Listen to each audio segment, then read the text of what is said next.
Hi guys, welcome back to another Lumley trading video. In this one we're going to be analysing top ships, ticker TOPS.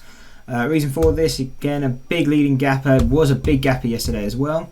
The chart's actually up here, so a bit small for what you can see, but I mean all we need to see, still uptrending, still above VWAP, currently kind of holding that VWAP, so as long as we stay above, a bit more bullish on the day. But to get onto the more important levels, the longer term levels, what are we paying attention to going forward? So we see obviously yesterday was a big gap day as well. It started to pull back coming into the afternoon.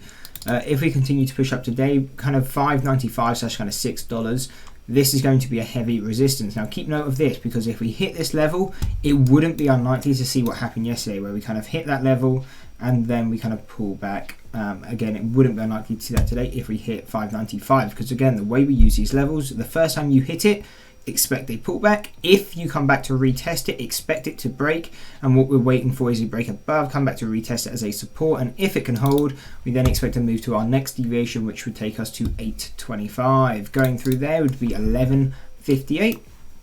Going further would be $17. We also missed one actually at 14.85. Going higher would be $21.50, $22.50, and a final level at $28. So these are our key resistances on the long term. We'll quickly go over the supports as well. And really the only ones we have is at 39 cents and $1.75. So seeing this, it would be something I'd be paying more attention to the upside, just because there's more targets and there's kind of more kind of opportunity. To the downside, it's more trying to catch a falling knife. So now we have levels to the up and downside. Why do we do this?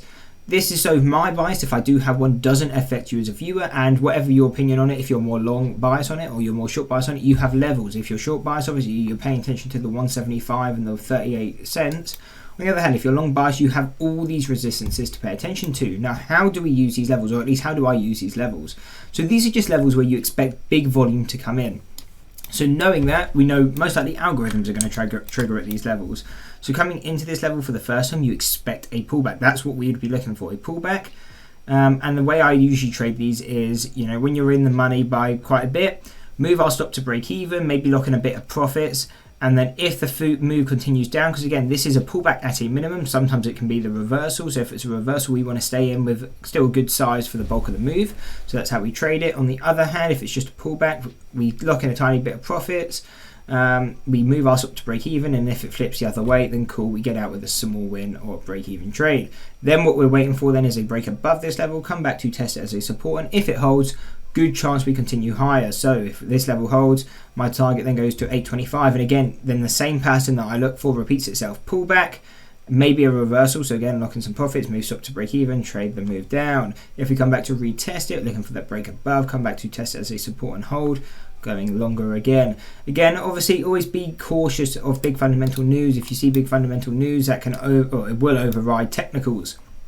So obviously now the fundamental news has come out. We're trading up, but we haven't already broke through one of these levels, so we're starting to calm down a bit more. If we come into this level, we can use it as a technical level. We still expect that pullback to happen. Anyway, that is the breakdown on tops. I hope you enjoyed the video. If you did, why not drop a like and subscribe and check out one of these two analysis videos.